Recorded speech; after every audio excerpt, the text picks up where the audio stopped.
Assim, porque nós temos a Cisjordânia, que está sob controle da autoridade palestina, né?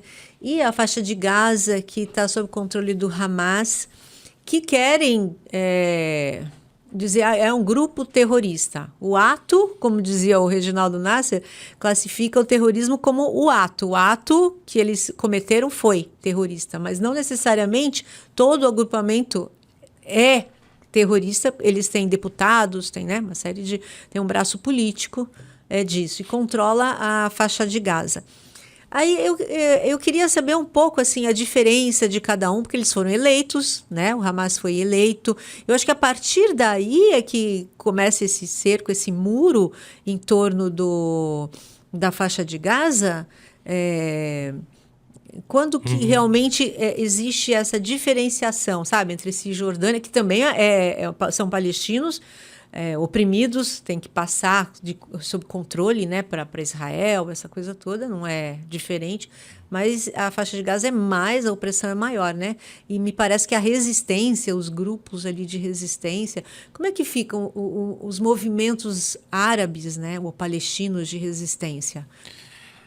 Exato. Essa é uma questão também pouco explorada, geralmente, né? Primeiro, que o conflito é anterior ao Hamas. O Hamas não surge... O conflito não surge porque o Hamas existe. Claro. O conflito surge porque Israel foi criado. Então essa eu acho que a noção principal, né?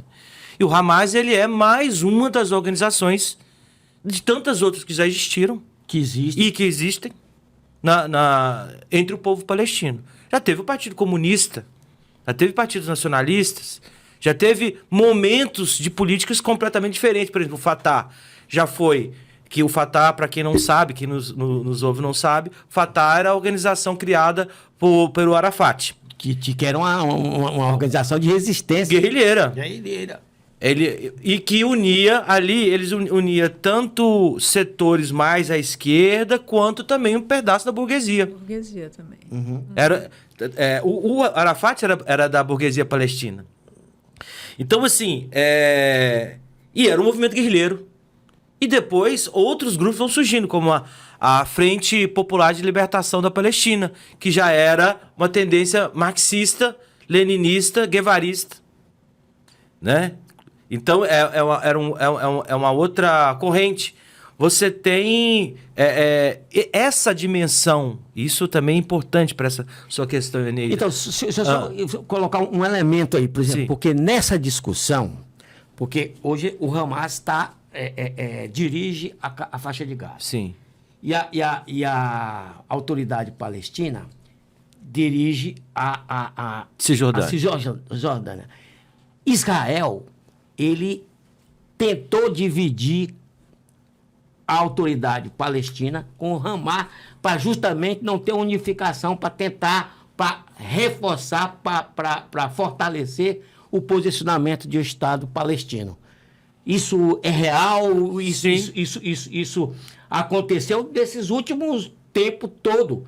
E aí, quando estoura isso aí, Israel parece que esquece de tudo isso.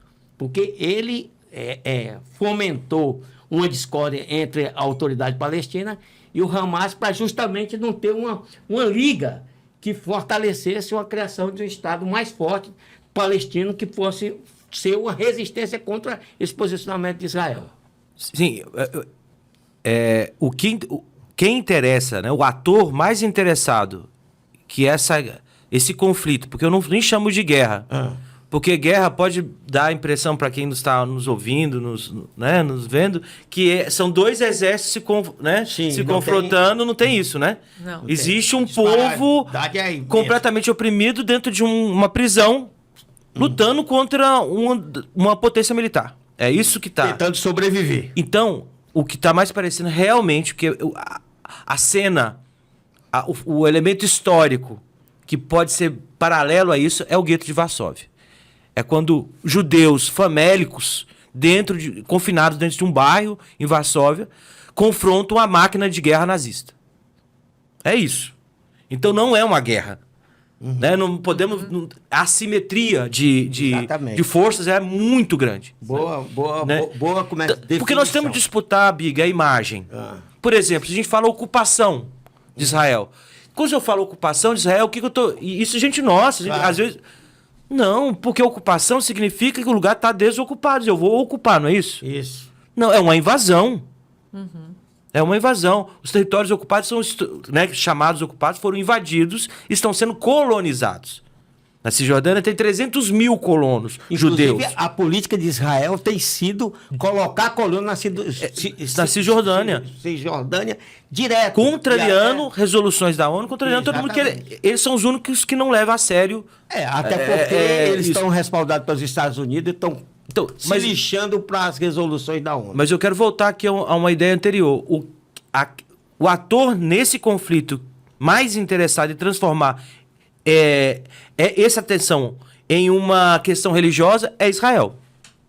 O povo palestino não interessa isso, nunca interessou. O foco, né, do verdadeiro interesse. Então é um elemento desse conflito transportar e trazer para uma dimensão étnico-racial, religiosa, fazer uma reivindicação, inclusive bíblica, absurda, né? Então, esse elemento eu queria trazer aqui para vocês, para a gente discutir, porque para mim é fundamental. A resistência palestina nunca reivindicou a religião. A original, não. O Hamas é outra coisa. Então, assim, até a década de 80, o Hamas ele surge na década de 80, né, em 87, já é a tentativa de Israel, e Israel sabe disso. E aí há indícios de que Israel, de alguma maneira, utilizou do surgimento do Hamas para enfraquecer as organizações laicas palestinas, no caso, o Fatah, no caso, a FPLP e todas as outras organizações que não tinham caráter religioso. E que perderam em Gaza. Então, por que Gaza é controlada pelo Hamas hoje? É porque houve uma incursão, inclusive um tipo de intervenção militar e de segurança que enfraqueceu as organizações laicas de esquerda e fortaleceu organizações com caráter religioso.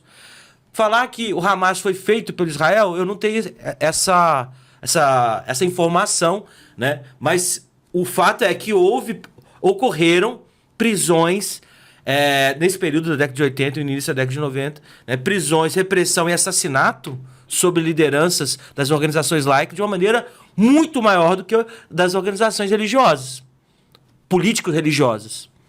Então, Israel, de uma maneira muito sagaz, construiu uma estratégia de enfrentamento pontual, localizado, focado em algumas lideranças, em algumas organizações, para você ir quebrando a base, né? Dessas organizações, inclusive as principais lideranças, mas também sua base ideológica. Por quê? Isso se liga a mais 20 anos atrás nessa história. Você tinha no governo do Egito Nasser. O Nasser é uma figura extraordinária. Figura extraordinária do ponto de vista da história recente do povo árabe. Porque ele constrói a ideia do pan-arabismo, do nacionalismo árabe. Que significa o quê? Que o povo árabe teria direito a um Estado laico, mas que unificasse essa região que foi completamente dividida pelo imperialismo. E ele deu construiu uma possibilidade, uma proposta, uma iniciativa extremamente interessante. Então, durante 3, 4 anos, não sei, na década de 60, não vou me lembrar aqui certos os anos, o Estado egípcio, o Estado sírio e o Iêmen, se não me engano, tiveram na União Árabe, né? Que era um país só. Um país só. A ideia de que isso confrontava a expectativa do imperialismo e ameaçava Israel. Imagina Síria, Egito, e se essa coisa avança para a Jordânia, avança para o Líbano, avança... Então, assim, né, essa ideia de um Estado para o povo árabe, o pan-arabismo, é algo muito forte e era algo que era reivindicado também pelas organizações palestinas. Né? Então, Israel tem de quebrar isso lá. Por que Israel tem tanto problema com a Síria? e tem tão poucos problemas com a Jordânia? Qual que é o... E deveria ter problema. Saudita, que é uma ditadura. Até com a Arábia Saudita. Não estamos falando da Cisjordânia. Cisjordânia é do lado do Rio Jordão. Sim. O outro lado é a Transjordânia. O outro lado que é o quê? A Jordânia. A Jordânia. Por que não tem problema com a Jordânia? É o mesmo povo. Por quê? Certo? Então, assim, ali há uma questão política, não é religiosa. Né? Mas Israel consegue ter uma estratégia durante esse tempo todo de enfraquecer as correntes políticos ideológicas que reivindicam uma luta anti-imperialista, que reivindica a soberania nacional, que reivindica a unificação dos povos árabes em estruturas estatais próprias. Esse é o problema. Esse é o problema. Né? Então, por isso foi demonizado e eles, né, o Fatah, com seus problemas também, como toda organização política tem seus problemas, né? Foi muito combatida a FPLP, né? E durante um certo período foi muito tolerado organizações que inclusive tinham tensões, né, dentro do jogo, né, dentro do tecido social e político palestino. Então, existe esse indício para a gente refletir, né? Sim, de vida, né, para